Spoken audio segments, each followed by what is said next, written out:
Kim Kardashian has been laid bare in a series of new unfiltered photos that give insight into her morning routine for the 6th episode of Hulu's The Kardashians.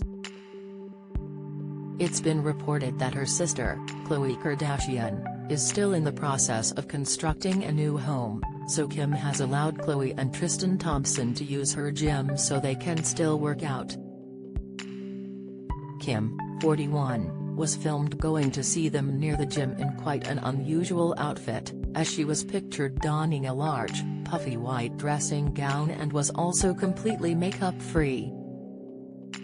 The rare snaps of her looking completely natural were believed to be taken as the cameras showed the first ever glimpse of Kim's home, where she looked casual and comfy with her hair tied back into a ponytail. Even though fans have seen the reality TV star get dressed up to the nines several times on the show, Kim has never exposed her full morning routine. The scene offered a rare glimpse at what the star looks like completely unfiltered and barefaced, even though she went on to glam herself up a few other times during the episode called This Is a Life or Death Situation. She reveals her natural look when she joins Khloe and Tristan in the gym alongside her youngest children, Sam and Chicago. Kanye West also features in the scene as he arrived to pick the kids up to take them to school. As her sister and Tristan arrive to make the most of the gym, Kim decides to pull a funny trick on Tristan. She's seen holding out a little wooden box before handing it to him, but he quickly jumps back after having doubts about it. He asked her, "Is something in there alive?" To which Kim chuckles and says, "No, what a weirdo," before handing him the box. "It's shaking," Tristan says before handing it back to Kim and asking her to open it. Kim replied, "I swear, Bible, Terry's nothing alive in there." "My God, why would I give you something alive?" He finally takes back the box when he feels more comfortable, and Kim tells him, "Open it, freak."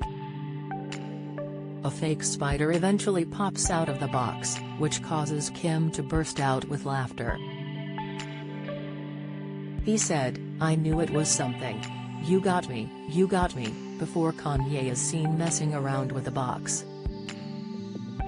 Kim also discusses her former relationship with the musician in the episode, claiming, "Kanye walked out on SNL, but I'm always going to take the high road." The proud mom is then spotted showing the spider to her children before going on to explain that Kane is there to collect them. She says, "I just woke up and the mornings that he takes them to the school is kind of relieving for me cause I get to do a little bit of work. We now trade off on who gets to take the kids to school in the morning." The rapper then decides to show people something on his phone, stating, "Let me show you what I'm picking the kids up tomorrow in," which Khloe describes as amazing, but Kim has doubts about whether the kids can drive in it with seatbelts and stuff.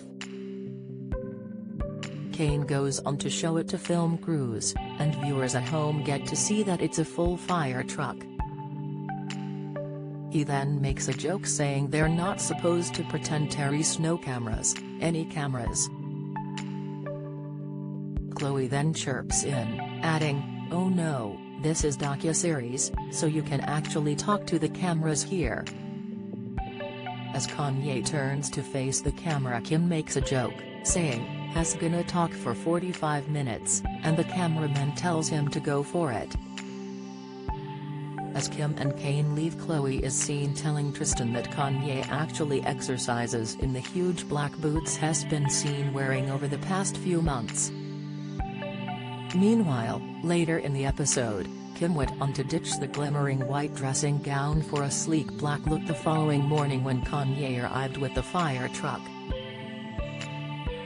Even though she has some very glamorous moments throughout the show, Kim is spotted a few times throughout the episode without any makeup on. Quite a lot of the episode zooms in on how Kim is fighting to free wrongly convicted prisoners, as flashback scenes show her in tears as she speaks with one of the men that her and Anti-Recidivism Coalition founder Scott Budnick were unable to help free. The star was seen in floods of tears as she spoke with Brandon Bernard, who was executed in December 2020. Kim went on to explain that she was the last person he talked to. Kim is also seen donning wet hair as she walks into the office to find out if she has managed to help another inmate, Julius Jones, who could be granted clemency instead of facing execution. The clip shows her conversing with CNN's Van Jones, and then she's seen having her hair done with a full glam team a short while later. If you follow the show, the episode picks up from where things were left last week, at Kris Jenner's house after Kendall Jenner storms out following a bust-up with Scott Disick. Poll loading: should drivers be allowed to watch TV? 0+ votes so far yes/no. Scott claimed to be devastated because she failed to invite him to her birthday event. Towards the end of the row, Kendall tells Scott to rewind the tape, which they go on to do, which confirmed that Kris was the person who said she didn't have a birthday dinner, and it wasn't Kendall after all. After Kendall dramatically leaves the room, Scott says, "Ooh, must be a rough life," before turning to Kris and saying, "If I shouldn't be a part of this family anymore, I'd rather not be a part of it." But Kris said nobody has made such a claim, before Scott starts to interrupt her, making statements such as, "It's not fun being half and half." Even though Kris says it's easy to see how Kendall is stuck in the middle and that's not fair to her, Scott goes on to insist, "Yeah, but she talks all this st saying she sticks up for me." Kris later goes on to state that she doesn't like to see anybody falling out in the family. She added, "Scott really needs to get a hold of his emotions right now and not get so rattled."